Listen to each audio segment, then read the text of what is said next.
خوت هذه واحد السيدة جزائرية قالت خرجت من الإسلام بسبب القرآن الكريم، حيت جبرت فيه العبودية وفيه الظلم ضد المرأة، وباقي يعني كيتعبد في المرأة. طورت القرآن الكريم وجاها رد من شيخ جزائري قوي جدا.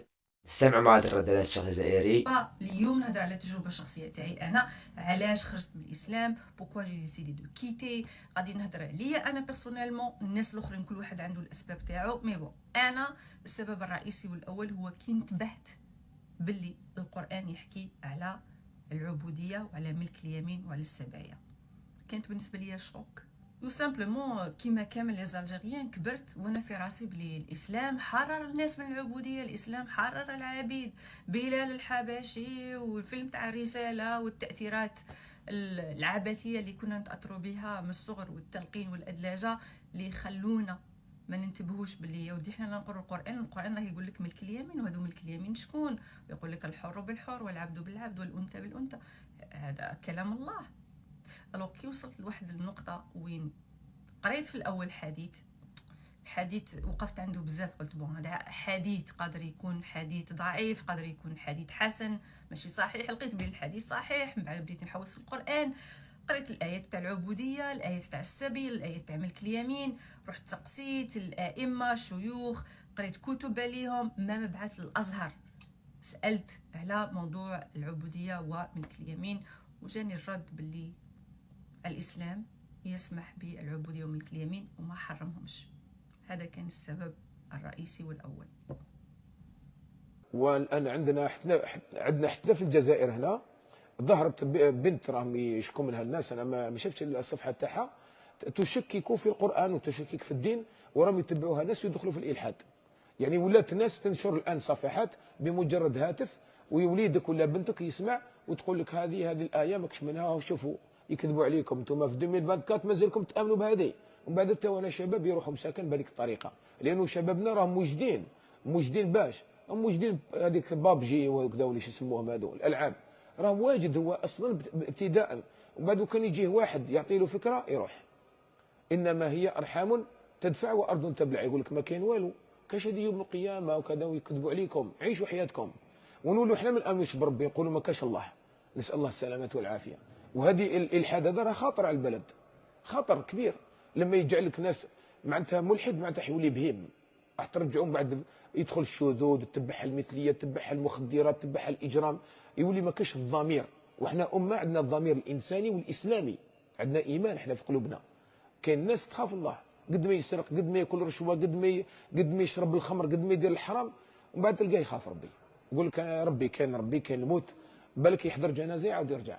عندنا واحد الدين وحاكمنا، يعني دايرنا الحدود على الاقل.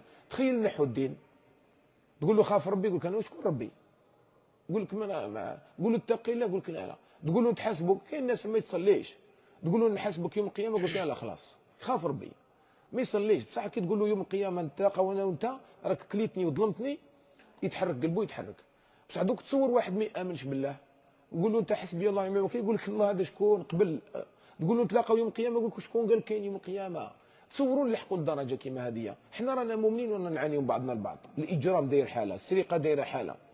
بالايمان رانا مؤمنين، نتكلموا بالدين والائمه يهضروا وكل شيء، ومع ذلك رانا بهذه الطريقه. تصوري ينحيوا لنا الدين، نقولوا ما عندناش دين احنا في بلادنا، نقولوا الشعب يولي ملحد. تصوروا وين نروحوا الفساد بتاعنا. نسال الله يحفظنا ويحفظ هذا البلد ويحرسه يا رب.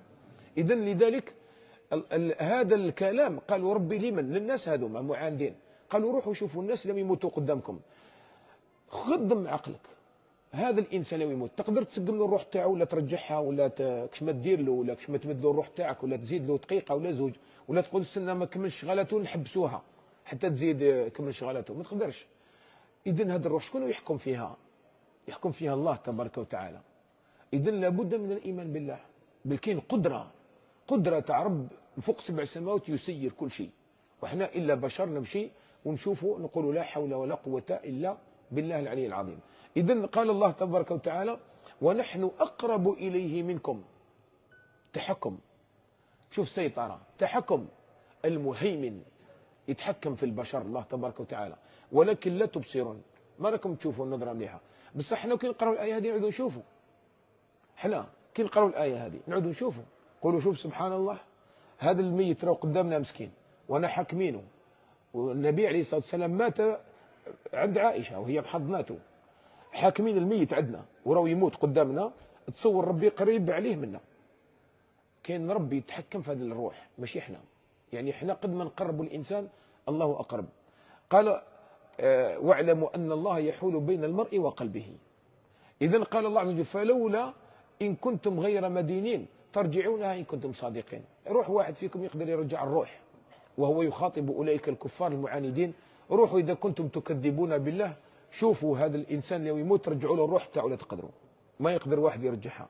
الذي سيردها عليه في قبره حتى يسأل هو الله سبحانه وتعالى، والذي سيردها يوم القيامة ويحيي الموتى بعد موتها، الأموات بعد موتهم، هو الله تبارك وتعالى. فهذه قدرة الله وقوة الله. هذه لما نتيقنوا بها احنا راح تبقى لنا كما يقولوا احنا واحد البوان دو ريبير عندنا، شو واحد النقطة تبقى لنا دائما في حياتنا، وهي الإيمان باليوم الآخر، أننا كاين يوم نوصلوا له تبدأ فيه الحياة الحقيقية.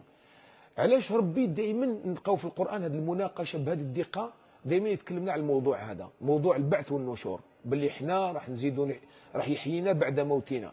علاش الموضوع هذا بالذات القرآن يتكلم عليه كثيرا؟ لأنه المحرك الحقيقي للأعمال الصالحة وهو الرادع للأعمال الفاسدة. كل واحد يجي يدير حاجة يقول لك أنا نموت ونتحاسب وكذا، ما نديرهاش. كل واحد يعجز على حاجة صالحة يقول لك استنى يا ودي نهايتها موت وراح يحاسبنا ربي، وانا يقين انه ربي حيعاود يحيينا ويوقفنا بين يديه. اذا نروح نخدم الصالحات. اذا شكون يحرك فيك؟ هو اليوم الاخر. اليوم الاخر هو المحرك الحقيقي. ولذلك الانسان شوف كي يبدا يخرج في الروح وش يدير؟ يا ليتني قدمت لحياتي. شوف هو راه يموت ويقول لك يا ليتني قدمت لحياتي. ثم يدرك الانسان فديك اللحظه، يدرك الانسان ان هذه بدايه الحياه الحقيقيه التي لا تنتهي، لا 60 سنه ولا 70 ولا 100 سنه ولا شيء الا ما لا نهايه. ودوك الخدمه تخدم تما انت مادام هذيك اللي ما حش تموت فيها. خدم الجنه باش ما تموت في الجنه، نعيم ابدي. وعلاه تروح لجهنم وتبقى حياتك في جهنم؟ اخدم الحاجه مادام هذيك هي الحياه الحقيقيه. اول حاجه بانها هي الحياه الحقيقيه لا تنتهي، تصورها لا تنتهي. وزيد على ذلك طبيعه الحياه وش هي؟ ليس الابتلاء وانما الجزاء.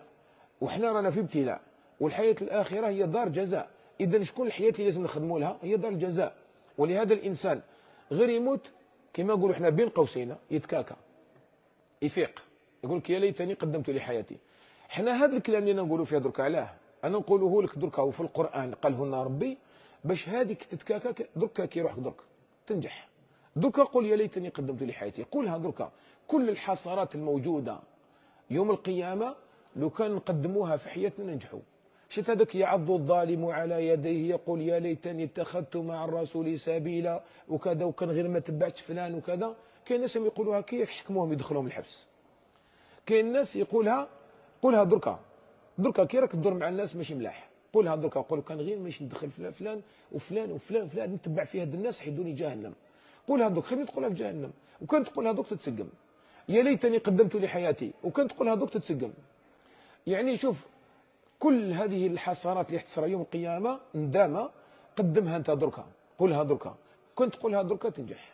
هذا هو السر في قراءه القران والتمعن في كتاب الله. نسال الله ينفعنا واياكم. نكمل الثلاثاء القادم نختم ان شاء الله سوره الواقعه باذن الله. والله اعلم. الحمد لله رب العالمين. يسألك أهل الكتاب أن تنزل عليهم كتابا من السماء فقد سألوا موسى أكبر من ذلك فقالوا أرنا الله جهرة فأخذتهم الصاعقة بظلمهم ثم اتخذوا العجل من بعد ما جاءتهم البينات فعفونا عن ذلك وآتينا موسى سلطانا مبينا.